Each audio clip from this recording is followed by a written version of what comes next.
Donald Trump is going to be convicted of violating the Espionage Act because there are smoking guns. And then there are the kinds of smoking guns so profound and so productive that they turn the entire Eastern Seaboard sky orange. And this one is the second kind. CNN got the clip of the actual recording of Trump showing off classified Joint Chiefs of Staff military plans for attacking Iran. And then the Washington Post got the recording. And then the New York Times got the recording. I have not yet checked my high school paper, the Hackley Dial. First, this fulfills the primary rule of Trump. Everything is worse than you could have possibly imagined. He is laughing as he commits crimes prohibited by the Espionage Act. His flunky is making Hillary Clinton jokes. He's making Anthony Weiner jokes. He's ordering Cokes. Second, this has to have come from Mark Meadows. It has to have. Third, this fulfills the prophecy of Ryan Goodman from Just Security. It is not just Trump committing a crime. It is Trump narrating his own crime as he commits it. Fourth, the recording has a postscript, something that was, for whatever reason, not included in the transcript of the tape that was included in the charging document as filed by Special Counsel Jack Smith. There's bonus content here.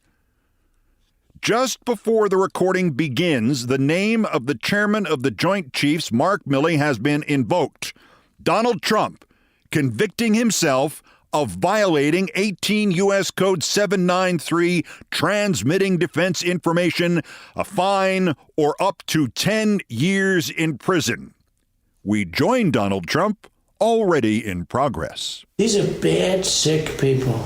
That was your coup, against you. It started right at the beginning. Like when Milley's talking about, you were going to try to do a coup. No, they were trying to do that before you even were sworn in. That's right. Trying to overthrow your election. Well, with Milley, let me see that. I'll show you an example. He said that I wanted to attack Iran. Isn't it amazing? I have a big pile of papers. This thing just came up. Look.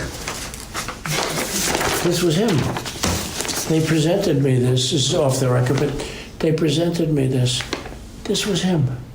This was the Defense Department and him. Wow. We looked at some. This was him. This wasn't done by me. This was him. All sorts of stuff. It's pages long. Look. Wait a minute. Let's see here. Yeah. I just found, isn't that amazing? This totally wins my case, Mm-hmm. Except it is like highly confidential, secret. This is secret information. But look at this. You attack, and Hillary would print that out all the time, She'd send it to Anthony Weiner. The pervert. Please print. By the way, isn't that incredible? Yeah.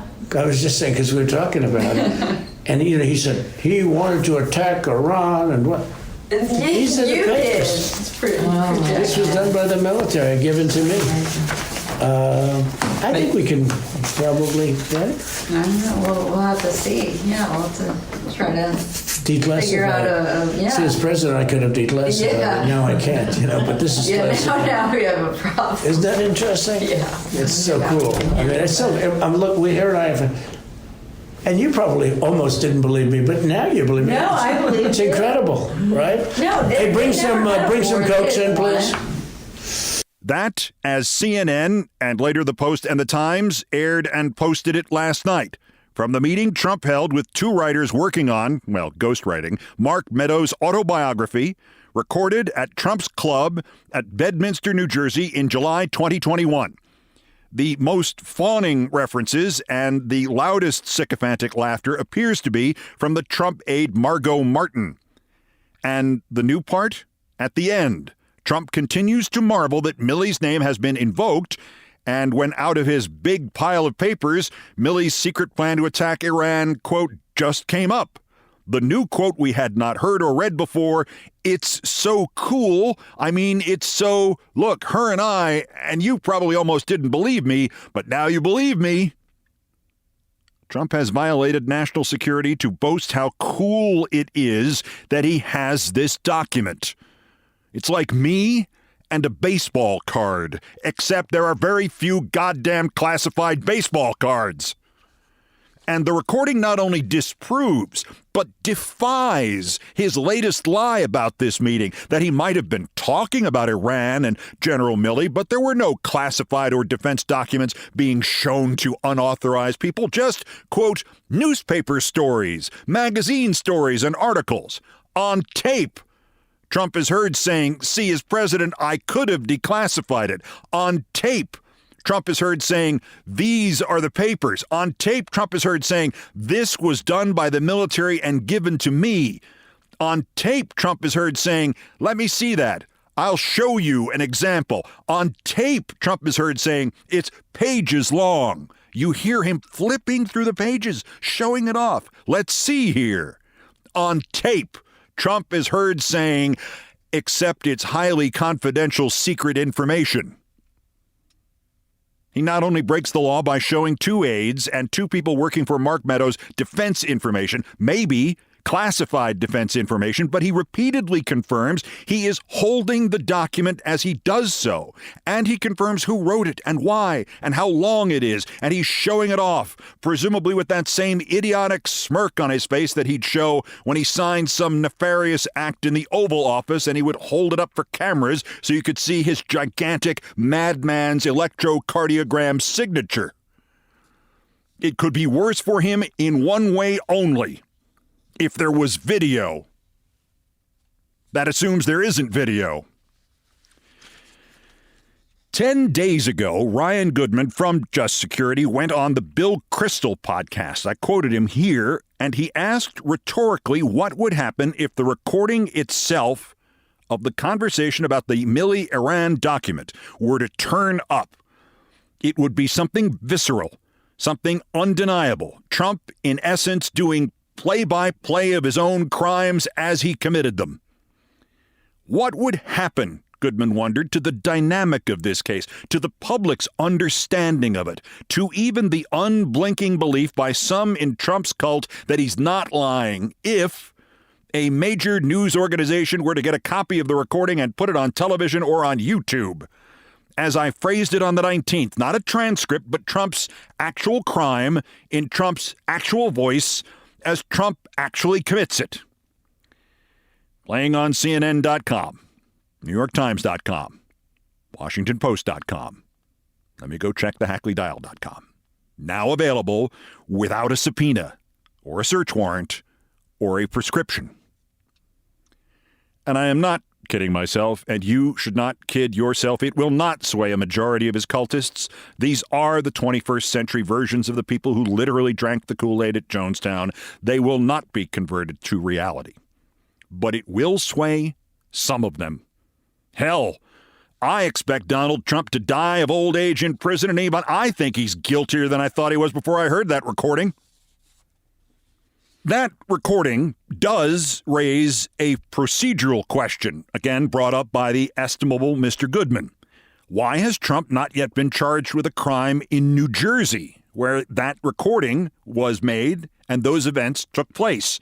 Retaining the Milley document took place in Florida. He's been charged for it there. Remember, they still don't know where the Milley document is.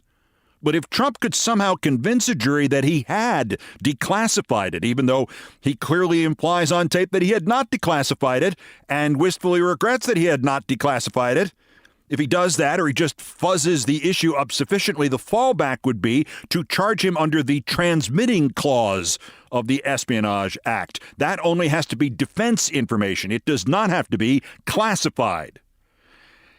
And it's on a recording. That recording. Where did CNN and the Post and the Times get that recording? Mark Meadows. I don't literally mean from him. I don't know. But from him and or his legal team? Who else has a motive? There's no real damage to Jack Smith's prosecution of Trump if the Milley-Iran document is revealed. I mean, if the plan is to introduce clips at the trial of Trump during the 2016 campaign talking about Hillary Clinton mishandling secret information, Tapes that have been out there now for 7 years.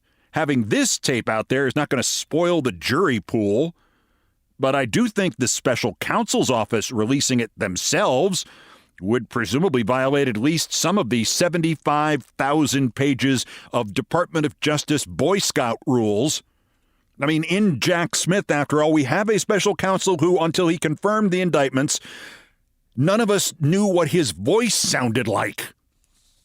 In theory, this could be the copy recorded by the Trump side, presumably that Margot Martin, the one who was at the Miami hearing, when Fox misidentified her as Melania, but she was at the Miami hearing at Trump's side. She has not abandoned him. Yet.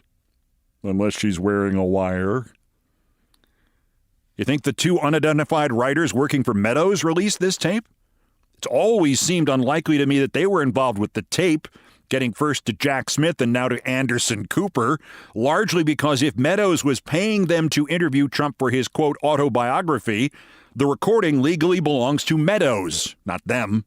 I mean, prosecutors could subpoena whoever hit the record button on the phone, but this fits in much, much more correctly as a piece inside the Mark Meadows has flipped on Trump jigsaw puzzle. Just amazing and clear as a bell. Fine recording, whoever did that one. There is, though, one other gigantic surprise on that recording, and in fact, it's after the other surprise at the tail, the one that I had already mentioned. Oh, Donald. Bring some Cokes in, please. Just some Cokes? No cheeseburgers, Donald?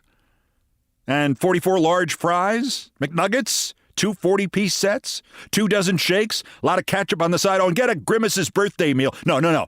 2 Grimace's birthday meal. Ah, hell. Let's have a party. Make it 4. 1 for everybody.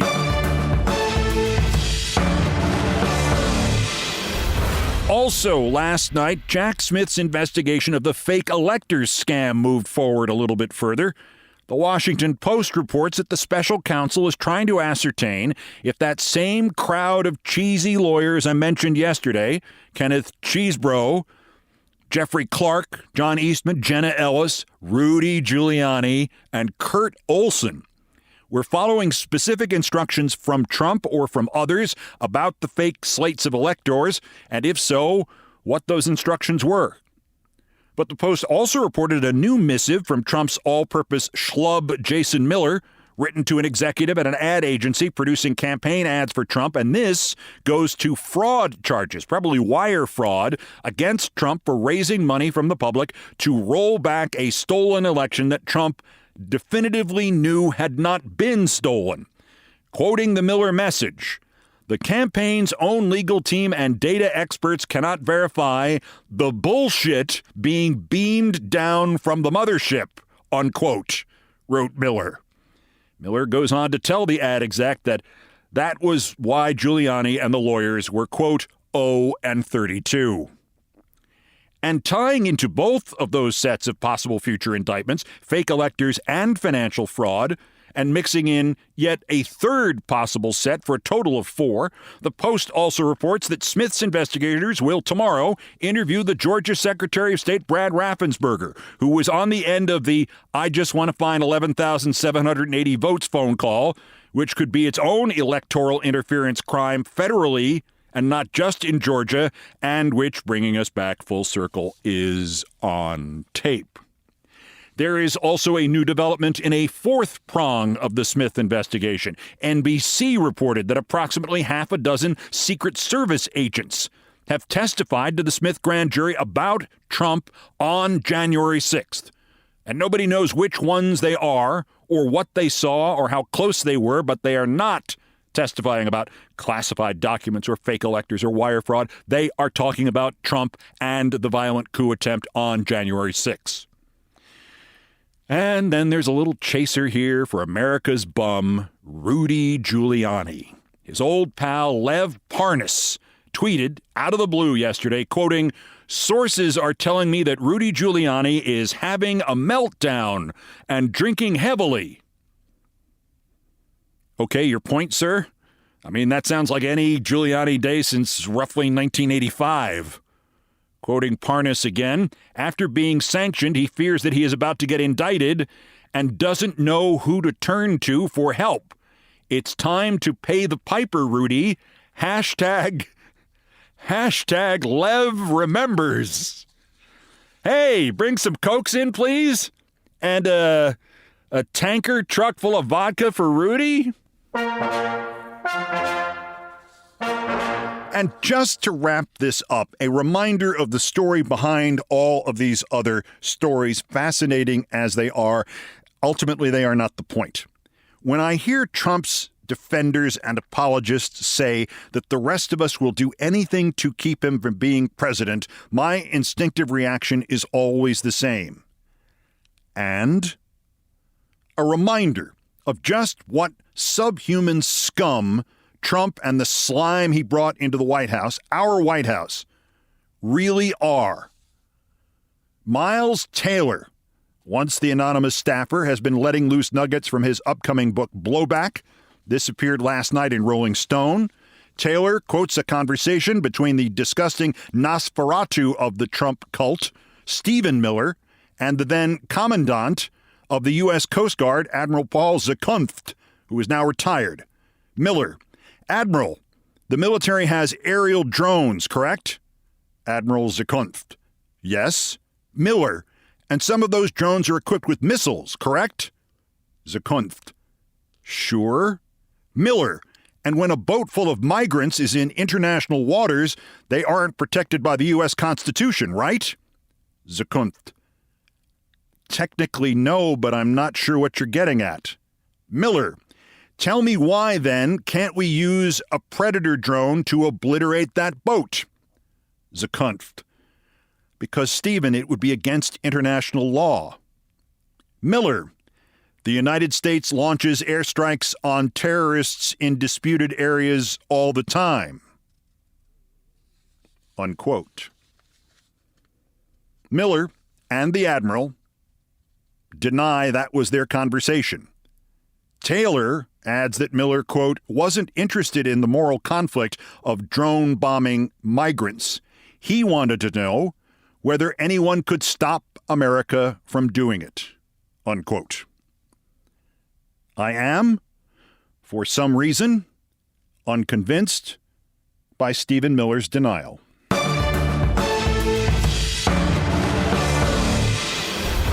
Also of interest here, did you watch them play the Trump recording on CNN last night?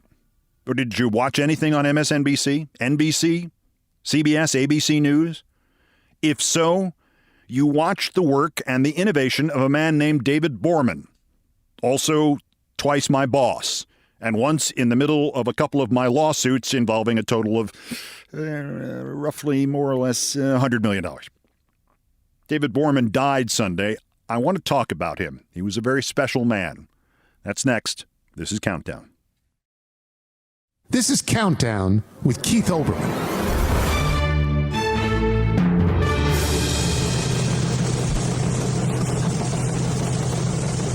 Postscripts to the news, some headlines, some updates, some snark, some predictions.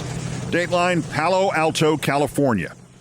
Imagine being the president of and key witness for a television channel in the deposition stage as it is suing its star newsman, and its star newsman is suing it, with a total of around $100 million on the table, and the lawsuit ends and the network does not win the lawsuit, and you stay in friendly touch with that newsman for the rest of your life. David Borman died Sunday, complications after hip surgery, his family reports. He was 69 years old. He and I had nearly identical personalities and were essentially equally larger than life in an office setting, and therefore it was almost inevitable that I do not remember us agreeing on anything. And yet, we never had a fight. We did not have crosswords, not even when we were on opposite sides of a lawsuit with $100 million on the table. I had last heard from him barely 4 months ago. It was about this podcast, which he listened to every day.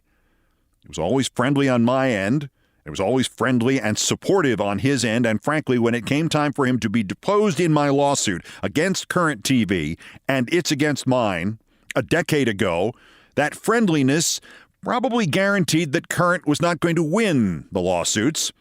Without getting too deep in the weeds, the bottom line was this. Current needed to prove I was not talking to management. And they were sure the network president, David Borman, would back them up, and for 8 hours or so in a taped deposition, he kept saying that, no, I was actually above average cooperative, and he always looked forward to talking to me, never had a problem finding me, and I was the least anchory type person he'd ever worked with, and he knew what that meant since his father was a news anchor. The more I have thought over the years about what I know of what he said under oath, the more I begin to wonder if he didn't say all that deliberately so the case would swing my way. Not that he wanted me to have the money or he had something against Current TV, but David Borman was, for all the innovations and the insight and the leadership, David Borman was about the people who worked with him. He was about the anchors and the reporters and the writers and the producers and the associate producers and the interns and the guys who cleaned the studio.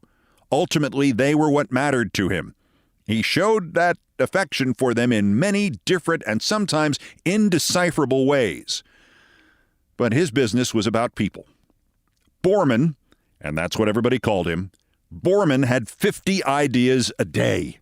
50 original ideas a day. 50 were original, 10 were genius, 30 had promise, and 10 had the potential to destroy your show, your career, and or his network. They brought him in as president of Current TV during my fiasco there, and not long after he came into my office and he said he had an utterly new idea for how to cover the upcoming 2012 presidential election.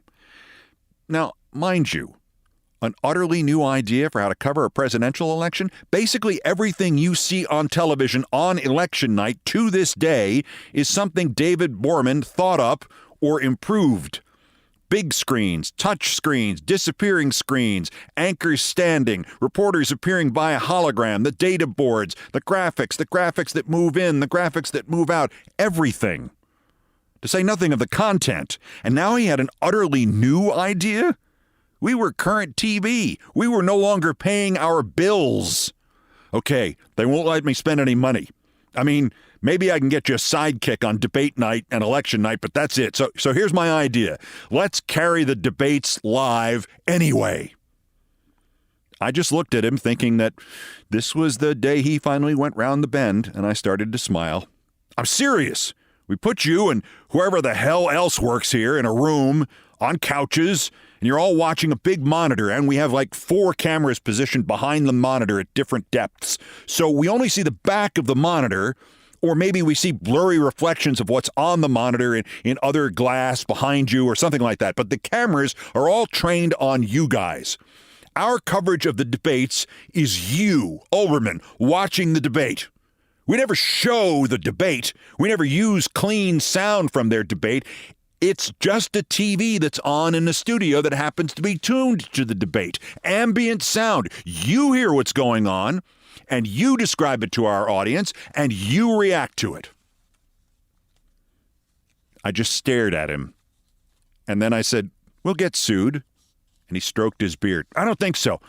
They'd have to be able to prove that's what the viewer is hearing at home, and I think we can make sure that all the viewer hears at home is an indistinct mumble that sounds like the debate. I mean, maybe we could even sweeten the audio with a loop of generic sound or other sound bites from Obama and Mitt Romney. I assume it's going to be Romney. So they really couldn't hear the Fox audio or the NBC audio or whichever network's carrying the debate. I sighed and I said, "Borman, this is not one of your genius ideas." And he laughed and he said, "Maybe not. Then why don't you make it better?" And I had to confess, I could not. He had assessed our resources, which were nothing. My employers had recently decided to stop paying their debts, which they would do with me shortly, which was why I would sue them, which is why they would sue me, which is why we had no reporters, which is why he would testify inadvertently on my behalf. We also had no feed from the debate sites because they'd stopped paying the bills for the satellite time and the remote studio links.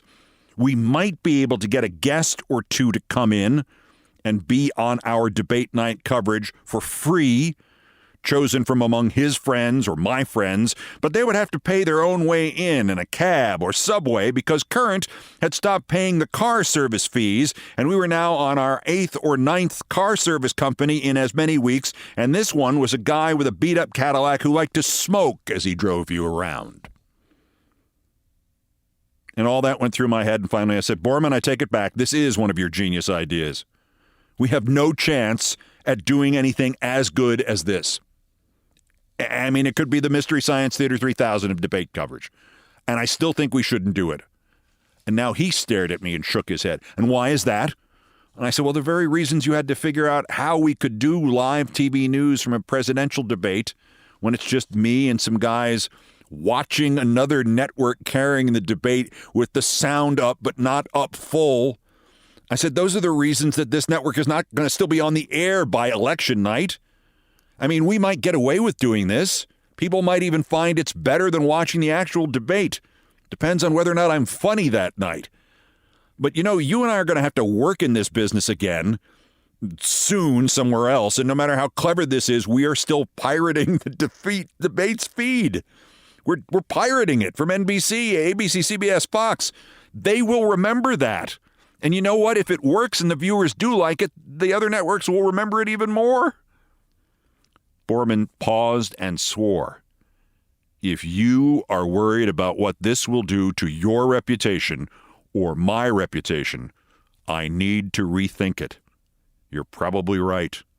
All right. Well, if you come up with something that won't end our careers, let me know. I kind of liked this. It's too bad.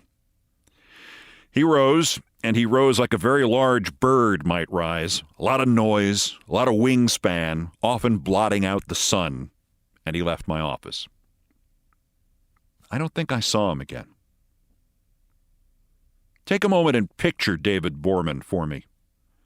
There was an actor named Severn Darden, founder of the Second City Improv Group in Chicago. Huge man, astonishing presence. He was the evil human Dr. Culp in a couple of the Planet of the Apes movies.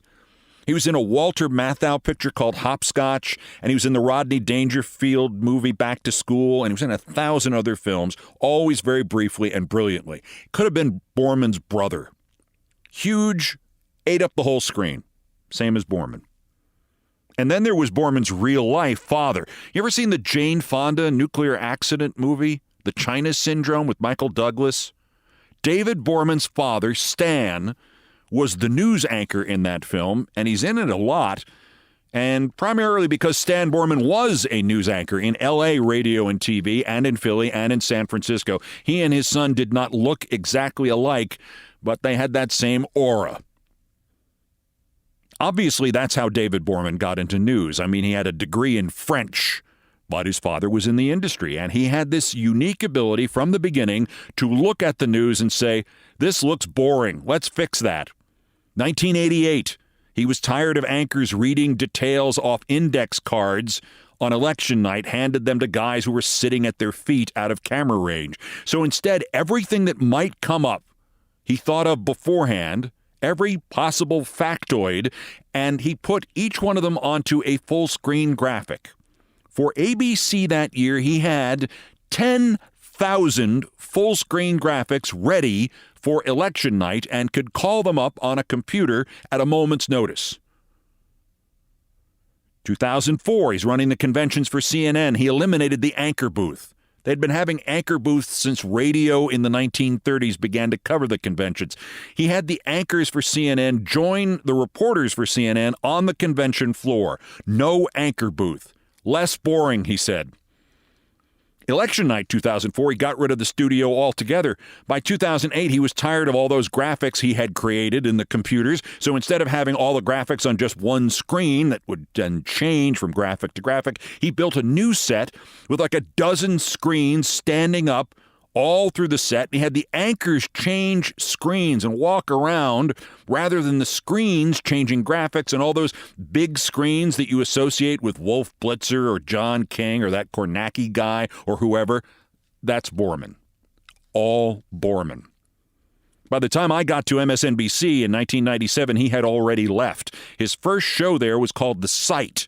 And while everybody else at MSNBC was just going through the motions about computers and the internet, tying them together with TV so that NBC could get hold of some of Microsoft's money, Borman put together a tech show, a daily tech show, whose hosts were Soledad O'Brien and Dev Null. Dev Null was a live-action animated guy who looked vaguely like Sideshow Bob. A live-action animated guy in the back with a motion capture suit, talking, ad-libbing in real time and appearing as Dev Null. 1997. Before that, Borman had done more conventional things. He'd redesigned World News Tonight and Nightline for ABC and the CNN financial shows and most of the NBC News studio shows. And basically, if you see it on TV today or tomorrow or hell for the next 25 years, it's Borman's idea or something somebody took from one of Borman's ideas.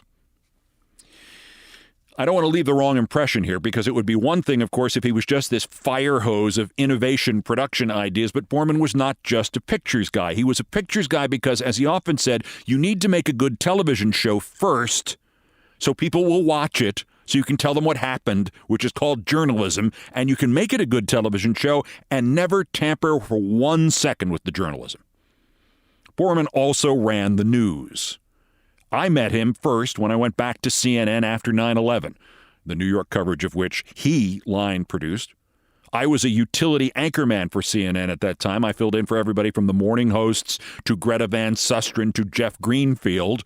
But Borman asked me to be his essayist and long-form reporter for what his bosses tried like hell to make the centerpiece of CNN, Newsnight with Aaron Brown. But though I was the fill-in anchor for basically everybody else, I was not the fill-in anchor for Aaron Brown. How long do you think it would be before they noticed you're better than he is? We can't do that. That's what Borman told me. Instead, Borman pushed them to put me on every night at 8 p.m. Aaron Brown was on at 10, Larry King at 9. He actually got CNN to sign me to a contract to anchor their 8 p.m. show, 2002. If they decided to have me anchor the show, we would have the contract already. But they also signed somebody else to exactly the same contract, Connie Chung. They chose Connie Chung. You'll be on at 8 p.m. somewhere soon enough, he said. Like 6 months later, I returned to MSNBC at 8 p.m., and they stuck him with Connie Chung, and they eventually canceled Connie's 8 p.m. show on CNN.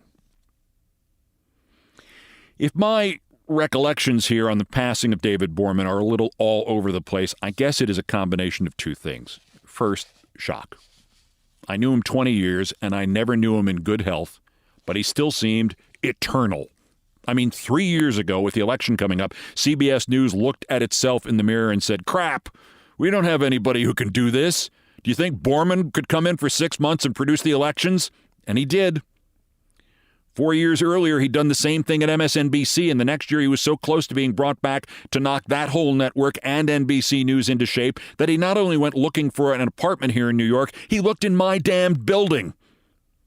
Within the last year, he had peppered me with ideas for turning this podcast into a television news show or a television network or something new. He hadn't figured out what yet.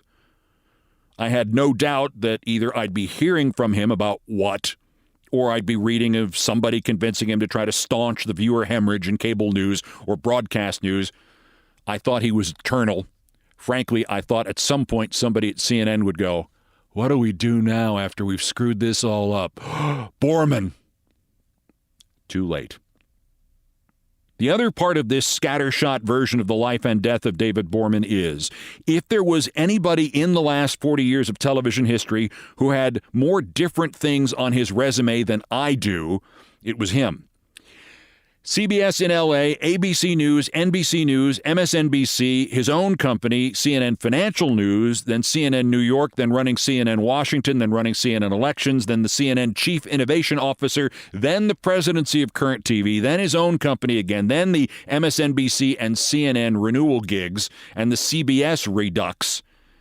18 national Emmy nominations and 6 wins, and 2 Peabodys, and a Polk Award, and a DuPont. As I said to him, almost as many awards as jobs. And he just shot me a sour look and said, at least I have the awards. I want to close with what somebody else said about David Borman. Soledad O'Brien, aforementioned former co-host of a animated character show. On that show, where her co-anchor was a virtual reality guy with purple dreadlocks, she wrote, when the site, which was the name of the show, was about to debut on MSNBC in '96, we were behind schedule and had no control room 48 hours before launch. At some point, David Borman just got on the floor and started connecting all the gear. Literally, he built the show control room with about 3 hours to spare. It was insane. Soledad, do you think that was insane? Did I mention his idea for how we could cover the presidential debates when they weren't on our network and they wouldn't give us the money to send anybody there? Yeah, I did. I'm waiting for a good TV obit of David Borman. Whatever the network, whoever read it, whoever produced it, if it were really good, it would have to acknowledge that all the tech being used in his obit was dreamt up by him. And that at least one person in the control room, as it aired, was taught by him or mentored by him, or we'll miss him always.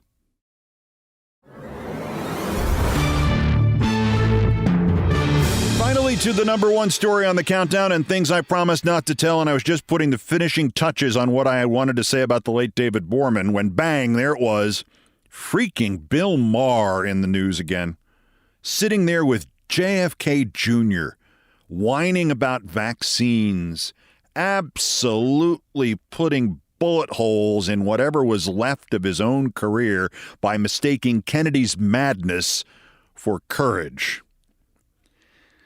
Sometimes your first impression of someone is wildly mistaken, and you go years or even decades thinking, I was wrong about them. They're not as bad as I first thought. And then it turns out, and it can turn out literally 45 years later, yeah, they were that bad. And your first impression was right. And your revised impression was not right. And the guy was just a reactionary clown in the 20th century. And again here in the 21st. Sometime in 1985 or 1986, I saw a movie on cable TV called DC Cab. There was a character in it, and clearly the actor portraying the character was talented and funny, but for some reason, I felt like I knew him from somewhere, and I really, really disliked him. I remember the feeling was so strong that I stuck around to watch the credits to find out who he was and try to figure out why I didn't like him. His name was Bill Maher, M-A-H-E-R. I had a high school teacher named Bill Maher, but his name didn't have a Y in it, so no, it wasn't him. But I knew three things. He was talented, I didn't like him, and I knew him from somewhere. This is pre-internet, of course. There's no way to find out where I knew him from. Hallowell's annual film guide would be my best bet. Maybe he'd be in the new one coming out. I checked my calendar. Just 8 or 9 months from now. Eventually, I found out Bill Maher was in the year ahead of mine at Cornell University. He was not at my radio station. I would have recognized him immediately. He was not in my college in the university. Maybe I knew him from a class somewhere. I could never nail it down. And what's troublesome about that is I like to say I have a photographic memory, but it's Polaroids, which I do not always bother to label. Almost everything that has ever happened to me is stuck inside this big empty head of mine, but often key details like who, what, when, and where, they're just missing. I'm sorry, I forgot to write the year down or the name on the Polaroid. And honestly, in this case, it was not worth the effort. I knew, though, that I was, what was the right word? Aware of this guy when we were both at Cornell. Occasionally, especially after I went from ESPN to MSNBC in 1997, a writer would note the coincidence of the university and the years and ask me about it, and I would say just that, use that same word. I don't remember if he was in a class with me or something, but I knew him somehow. I was aware of him at Cornell. On November 23rd, 2000, I went on his old show, Politically Incorrect. Used to be the late night show on ABC. This was an all-sports episode. Lennox Lewis, the boxer, the owner of the Dallas Mavericks, Mark Cuban, Todd Zeal, who at that point was the first baseman of the New York Mets, and then from Fox Sports, me. When I met Marr, I asked him about Cornell. I didn't know anybody there. I didn't see anybody. I didn't do comedy anywhere. I didn't talk to anybody. I didn't meet you. Well, that settled it. Except during the recording of the show, when Marr contradicted me on some point, I got angry. And there was no reason to get angry. And I dismissed the anger and I dismissed the moment, except on the way home I kept thinking, I know him from school. Somehow. No matter what he says. And I know I didn't like him. In the course of the next decade, Bill Maher got his weekly HBO political show, and I went back and turned MSNBC into a political network, and the internet happened, so the Cornell juxtaposition became easier for reporters to stumble over, so they would ask a lot more often, and I would tell them the same thing. I can't remember the details, but for 20 years now, I have been convinced I was aware of Bill Maher at Cornell. Finally came the day, March 20th, 2009, when they first asked me to go on Real Time, and Bill Maher, Cornell 78, asked me, Cornell 79, something about colleges, and I said, well, as you know, we overlapped at Cornell, and I don't know if we met or whatever it was, but I was aware of you there. And he interrupted me and said, no, you weren't. And I just went back and answered his question. Now, after every episode of his program, Maher has, or at least had, a little party backstage. I mean, catered, with booze, and with more guests than there are people in the studio audience, and usually a bunch of models. Having done that show 4 times, where they will fly you in first class and put you up for the weekend in L.A. just to do their show, and there's a party, I began to suspect that, like many of the guests, Bill Maher does the show just so he can have the party. Anyway, not long after it started, over comes Maher, and he's mad at me. And mind you, even if his allegation that he is 5'8" is correct, I'm just under 6'4", so he's giving up a lot of height during an argument. And he starts yapping about how I should stop saying I was aware of him at Cornell, and I'm just trying to get publicity off something that never happened, and who could remember that kind of crap anyway?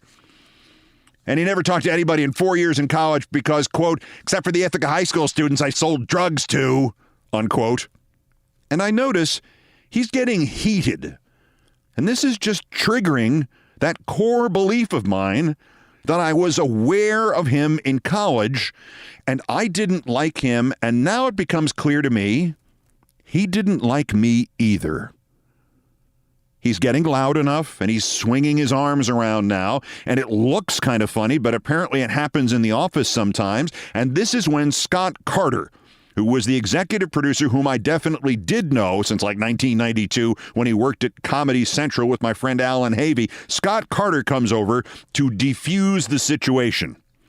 Scott was a 3-piece suit kind of guy with the thumbs tucked in the vest who would call a group of men fellows, as in, say, fellows. So Scott comes over and says, say, fellows, with your Cornell alumni reunion here. And, of course, this makes Bill Maher even angrier. Let me ask you something. I used to drive down from Hobart to see concerts at Cornell. Have to say, I think Cornell was the leading concert school in the nation back in our day. And now Scott starts to list who he saw in concert at Cornell. Robert Palmer and the famous Grateful Dead concert at Cornell at Barton Hall. He was there. And I say I went to Springsteen. And Maher mumbles something about Loggins and Messina. And I know what Carter is doing here. He's diffusing. And we do a couple of rounds of who saw which Cornell concert. And finally I say I can top both of you comic geniuses. I saw Robert Klein in concert at Cornell. Now, it is criminal, but there's an excellent chance you may not know who Robert Klein is. Suffice to say, as prominent a comedian in the 60s, 70s, 80s as George Carlin or Richard Pryor, HBO itself was built on annual George Carlin concerts and annual Robert Klein concerts and everybody else.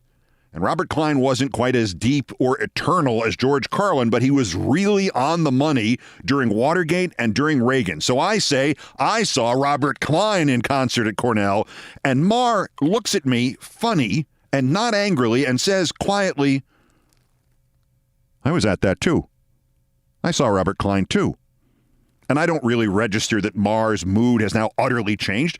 He's not angry. He's confused.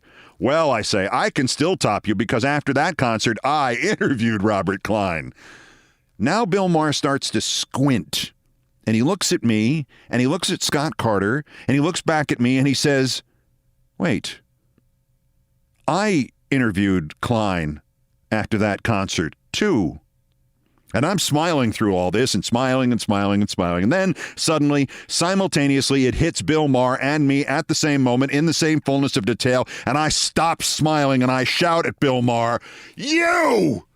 And he pulls his arms in towards his stomach and kind of bends forward at the waist and covers his face with his hands. And he says, oh, God, I'm so sorry. Jesus, it can't be. I'm sorry. I'm sorry. And while the anger wells up inside me so powerfully I can almost see it in my own eyeballs, Bill Marr's concert-going producer Scott Carter is really confused. Say, fellows, did I miss something? Did I have a brief stroke or episode? And I say, Bill and I just remembered how I happened to be aware of him in school. And Marr still has got his hands over his face, and people are looking at us, and Bill is shouting apologies, and I say, you want to tell him, or should I? And Marr just shakes his body no and mumbles, no, God, you do it, I can't. And it all came back to me. For years, I would tell people the story of the Robert Klein concert at Cornell University in 1978. Our radio station co-sponsored his appearance along with the Cornell Concert Commission, and in the contract, we specified that a couple of us real comedy nerds at the radio station would get to go backstage afterwards and tape a brief 10 or 15-minute interview with Robert Klein. Basically, we paid him, not much, but we paid him to do an interview. And when my pal Andy Grossman and I get backstage to talk to Robert Klein, and we have our 2 microphones and 2 mic stands and 3 tape recorders, there is this guy, this short guy, and he's yelling at the chief of the Cornell Concert Commission, and he's yelling at Robert Klein's manager, and he's demanding that he should get to interview Robert Klein because, like Klein, this kid says he is a stand-up comedian, and he publishes the Cornell Humor magazine, and he points at me and he says he should get priority over these, quote, corporate sellouts from the Cornell radio station. I hated him on sight. Oh, wait, I say to him in 1978, and he's small and he's got dirty, stringy hair and he's loud. And I say, you're the publisher of the Cornell Humor magazine, the Cornell Widow? And he snorts and says, I wouldn't get caught dead publishing that corporate sellout Cornell Widow. And so I say, oh, so then that means you're the publisher of the Cornell Alternative Humor magazine, the not so big red or whatever it is they call it. He says, no way, they're corporate sellouts. I publish this. And he pulls out a stack of mimeographed pages stapled together, and there's like a drawing on the front of a naked girl, and handwritten it says it's his comedy magazine. And I look at Robert Klein's manager and I say, so it's 10 o'clock, and if you leave now while this idiot is screwing this up, the limo can still get Mr. Klein to Elaine's in the city before it closes, right? And the manager is wildly impressed. You know of Elaine's? And I said yes. And I felt like an adult. And I also said, if we give this guy 5 minutes of our time right now while we're setting up our tape recorders, can we still have 10 minutes with Mr. Klein? And the manager says, good plan. I like the way you think. And he points to the kid and gestures for him to come along. No, the kid shouts. I want half an hour. These corporate sellouts deserve nothing. And now I'm getting angry. I say, buddy, so far, all the corporations in the world have paid me about $100. So I threaten him. Now, mind you, I believe this is literally true. Since 1967, when I was 8 years old, I have started 2 fistfights. 2 in 55 years. I am a man of peace. I am loud, but I am a man of peace. But I say to this guy, you now have two choices, kid. 5 minutes with Robert Klein, or I hit you in the face. And he runs to where Klein's manager is still gesturing towards him, and he screams, "Corporate sellout!"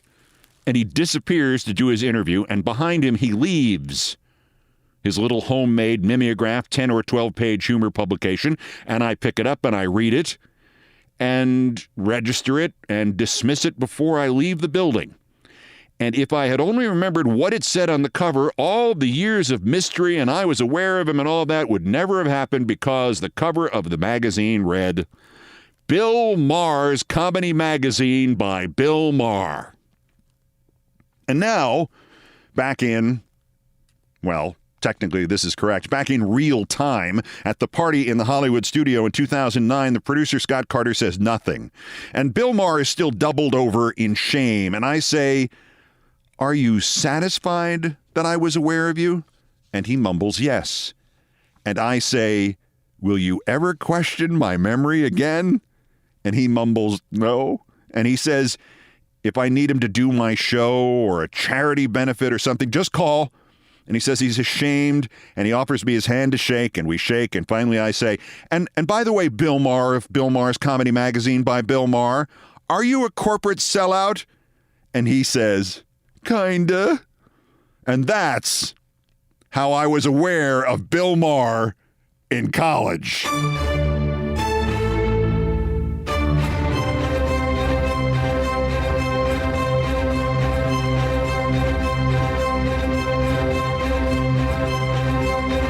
I've done all the damage I can do here. Thank you for listening. Here are the credits. Most of the music arranged, produced, and performed by Brian Ray and John Philip Chanel, who are the Countdown musical directors. Guitars, bass, and drums by Brian Ray. All orchestration and keyboards by John Philip Chanel, produced by TKO Brothers. Other Beethoven selections have been arranged and performed by the group No Horns Allowed. The sports music is the Olbermann theme from ESPN2, and it was written by Mitch Warren Davis, courtesy of ESPN Inc. Musical comments by Nancy Faust, the best baseball stadium organist ever. Our announcer today was my friend Tony Kornheiser. Everything else was pretty much my fault. So that's Countdown for this, the 903rd day since Donald Trump's first attempted coup against the democratically elected government of the United States. Arrest him again while we still can. The next scheduled countdown is tomorrow. Until then, I'm Keith Olbermann. Good morning, good afternoon, good night, and good luck.